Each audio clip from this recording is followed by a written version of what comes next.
Welcome. In this video, I'll show you how to get your Discord ID on mobile. All right. If you find this video helpful, please leave a like and subscribe to the channel for more such tutorials. Now, first up, open up the Discord app.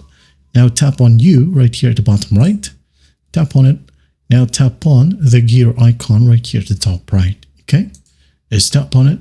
Now go and scroll all the way down until you find the section app settings. Okay. We're going to tap on advanced. Tap on it. Make sure that developer mode is enabled. Tap, wait for it, and once done, go back, open up any chat that you have, okay, right here under the DM icon. Just tap on it. For example, I wanted to open maybe this one. I'm going to tap on my own profile, okay, right here. So we'll have this three dots right here.